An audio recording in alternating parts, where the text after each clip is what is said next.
Movie के शुरू में स्वीडन के शहर में ऐसे सिलसिले आ रहे हैं कि वहाँ हर चीज तबाह हो रही है और लोगों के लिए मसला ये है कि वो लोग जान ही नहीं पा रहे कि अगला जिलजिला कहाँ आएगा और उन्हें अब सेफ्टी के लिए किस इलाके को खाली करना चाहिए। इन जिलजिलों की वजह शहर में अंडरग्राउंड होने वाली माइनिंग थी। इस सब के बाद हमें कुछ दोस्त माइनिंग एरिया के पास पार्टी करते हुए दिखाए जाते हैं, जिन्हें वहाँ दरार नजर आती है जो देखते ही देखते बड़ी हो रही थी और अचानक ये सभी उस दरार में गिर जाते हैं। और ये है फ्रिगा, जो इस शहर के माइनिंग एरिया की सिक्योरिटी इंचार्ज है। वो अपने एक खास गैजेट की मदद से माइनिंग एरिया के आसपास आने वाले जिलजिलों की वजह और शिद्दत को चेक करने आई है। ये सब करने के बाद वो अपने फियांसे से मिलती है और आज उससे याद आया है कि उसके बेटे का बर्थडे भी है। वो अपने एक्स हस्बैंड को लेकर जब अपने बेटे को सरप्राइज करने के लिए पहुंचती है तो उसका बेटा उसके घर से गायब था। इससे पहले कि फ्रिगा अपने बेटे का पता चलाती, यहाँ पर एक जोरदार जिलजिला आता है। फ्रिगा को रेक्टर स्केल चेक करने पे पता चलता है कि ये झटका 3.8 फ्रीक्वेंसी का है। जरूर यहाँ पर कोई खतरा हो सकता था, इसीलिए वो अपनी बेटी को उसके भाई को ढूंढने का काम देकर वो माइनिंग एरिया की तरफ जाने का फैसला करती है। वो जैसे ही घर से बाहर निकली तो एक कुत्ता बहुत ही तेजी से इस शहर से बाहर की तरफ भाग रहा था, ऐसे जैसे उसे पता हो कि यहाँ कोई बहुत बड़ा खतरा आने वाला है। फ्रिगा इन चीजों को इग्नोर कर माइनिंग एरिया की तरफ पहुँचती है, क्योंकि यहाँ के पहाड़ों को फ्रिगा से बेहतर और कोई नहीं जानता।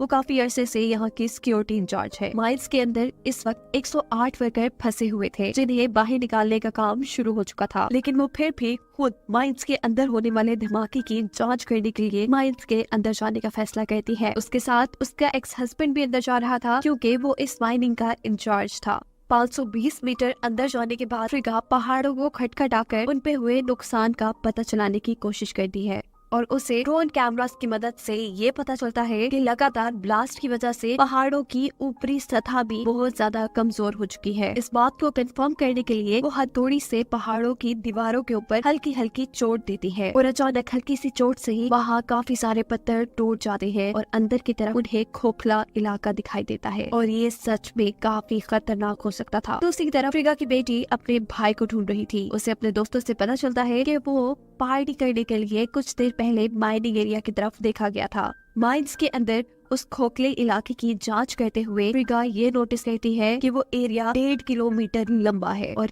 ठीक इसी के ऊपर उनका शहर था, यानी किसी भी वक्त अब उनका शहर भी अंदर की तरफ धंस सकता था। सीन कट होकर यही हमें एक बच्चे को खेलता हुआ दिखाया जाता है। जब वो मिट्टी में खेल रहा था तो अचानक ही उसकी नीचे की मिट्टी धंसने लगती है। इससे पहले कि वो बच्चा भी उस मिट्टी के अंदर धंस जाता, उसके पेरेंट्स उसे बचा लेते हैं। माइल्स के अंदर फ्रिगा अपने एक्स हस्बैंड से इस शहर को खाली करवाने का हुक्म देती है, क्योंकि वो सिक्योरिटी इंचार्ज है और उससे ये बात मालूम हो चुकी है कि किसी भी वक्त ये शहर अब अंदर की तरफ धंस जाएगा। वो आदमी से कहता है, नहीं ऐसा नहीं है, शायद ये पहाड़ आपस में एक दूसरे को खिसका कर एडजस्ट करने की कोशिश कर रही हूँ। लेकिन फ्रिगा जवाब देती है, यहाँ के हालात बहुत खराब है, तुम जो सोच रहे हो ऐसा कुछ नहीं है, हमारे पास ज्यादा वक्त नहीं है, हमें ये शहर खाली करवाना है। अभी ये लोग बातें ही कर रहे हैं कि अचानक जहाँ ये खड़े हैं वो हिस्सा भी माइनिंग का टूटने लगता है। भागकर ये लोग वहाँ से बाहर निकल आते हैं। यहाँ फ्रिगा के फियांसे को रेस्क्यू टीम के जरिए पता चलता है कि इस मरतबा आए जिलजिले की वजह से इस शहर में मौजूद पानी के पाइप फट चुके हैं। कीड़े मकोड़े बहुत ही तेजी से जमीन से निकलकर शहर में आ रहे हैं और जानवर इस शहर को ऐसे छोड़ रहे हैं जैसे यहाँ कोई बहुत बड़ा खतरा आने वाला है। सिर्फ बात यही खत्म नहीं हुई, माइंस के अंदर 108 वर्कर भी फंस चुके हैं, जिन्हें कुछ ही देर पहले निकालने का काम फ्रिगा ने शुरू करवाया था। यहाँ से बाहर आने पे वो नोटिस करता है कि फ्रिगा की बेटी किसके पीछे भाग रही थी। वो भी निकलकर उनका पीछा करता है और इन दोनों को ही पकड़ लेता है। वो फ्रिगा की बेटी से इस सारे मामले का पूछता है तो फ्रिगा की बेटी बताती है कि ये मेरे भाई का दोस्त है और जरूर ये उसके बारे में जानता होगा। और वो लड़का अब इन दोनों को बताता है कि हम फ्रिगा की गाड़ी चुराकर माइनिंग एरिया की तरफ पार्टी करने के लिए गए थे। मैं बहुत ज्यादा नशे में होने की वजह से बेहोश हो गया था और अब मैं नहीं जानता कि फ्रिगा का बेटा कहाँ है। सीन कट होकर हमें फ्रिगा को दिखाया जाता है जो माइंस के अंदर एक सेफ्टी ट्रक में बैठी हुई है। वो बहुत ज्यादा परेशान और डरी हुई है, क्योंकि वो जानती है कि पहाड़ों के दरमियान में दिखने वाला वो खोखला इलाका किसी भी वक्त पहाड़ उनके ऊपर भी गिर सकता है और जैसे ही ये पहाड़ धंसेगा उनका पूरा शहर भी बर्बाद हो जाएगा। फ्रिगा को अपनी जान से ज्यादा शहर की परवाह थी। इस माइनिंग एरिया में चट्टानें अभी भी टूट टूट कर गिर रही थी, पर वो अपनी जान का ना सोचते हुए यहाँ से बाहर जाने का फैसला करती है ताकि वो शहर खाली करवा सके।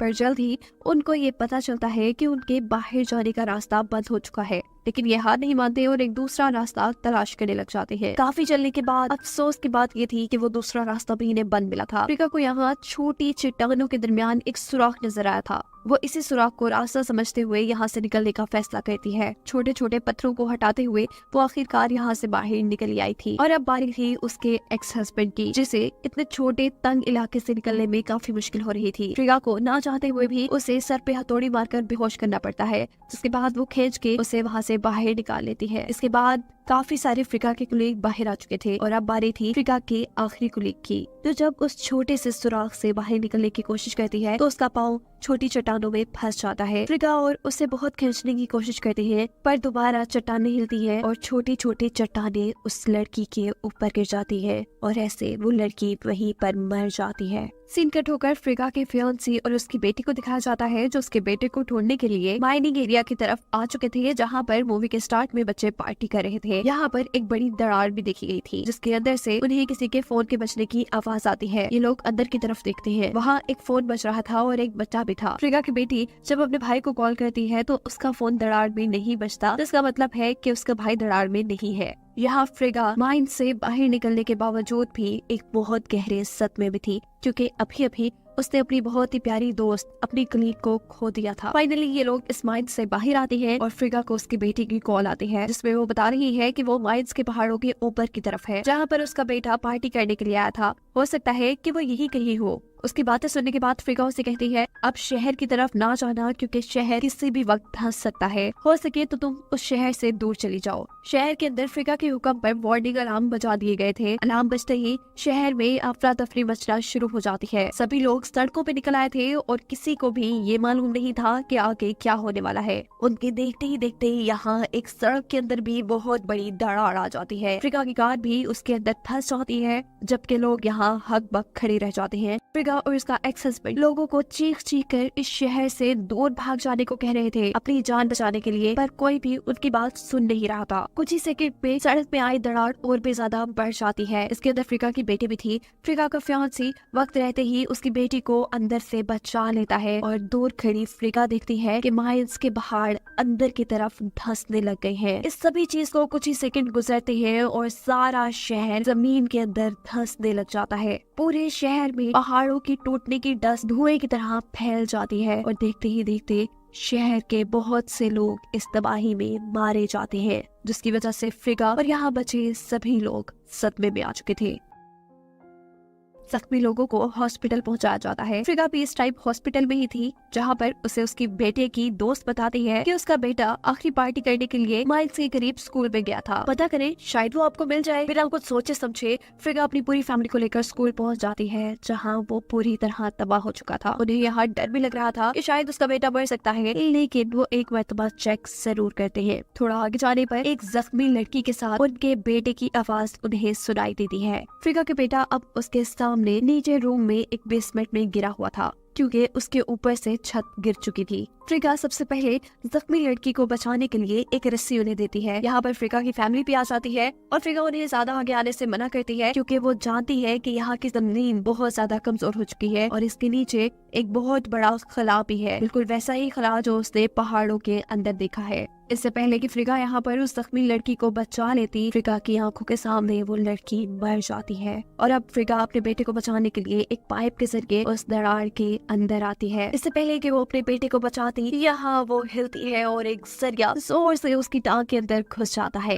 खून से लथपथ अफ्रीका अभी भी अपने बेटे का सोच रही थी। वो अपने बेटे से कहती है कि तुम्हें अगर मेरा फियांसे ज्यादा पसंद नहीं है तो मैं तुम्हारे लिए उससे शादी नहीं करूंगी और मैं तुम्हारे कहने पर तुम्हारे डैड के साथ रहने लगूंगी। जबकि उसका बेटा उसे कहता है, नहीं मॉम, मैं तो बस ये चाहता हूँ कि आप खुश रहे हमारे साथ। अफ्रीका जवाब में कहती है, मैं भी तो बस यही चाहती हूँ। इनकी बातों के दौरान ऊपर रस्सी से लटका एक टेबल इनकी तरफ गिराया जाता है। अफ्रीका का बेटा उस टेबल से लटक कर अफ्रीका के पास आता है उसकी मदद करने के लिए, जहाँ अफ्रीका की टांग के अंदर सरिया अभी भी घुसा हुआ था। दूसरी तरफ उसकी बेटी भी उसकी जान बचाने के लिए उस सिंक होल की तरफ आती है। ये दोनों मिलकर अपनी मोम की टांग से सरिया बाहर निकाल लेते हैं और उसे वहीं बिठाते हैं। पहले अफ्रीका का बेटा ऊपर की तरफ जाता है और इससे पहले कि ये लोग अफ्रीका को भी बचाकर यहाँ से ऊपर ले जाते, जिस जगह अफ्रीका बैठी थी वो हिस्सा भी टूटने लगा था। फ्रिगा मर सकती थी, लेकिन ये लोग हार नहीं मानते। उसकी बेटी टेबल को झुलाते हुए टेबल उसके पास ले आती है और फ्रिगा भी उस टेबल के ऊपर जंप कर देती है। टेबल पर वजन काफी ज्यादा हो चुका था।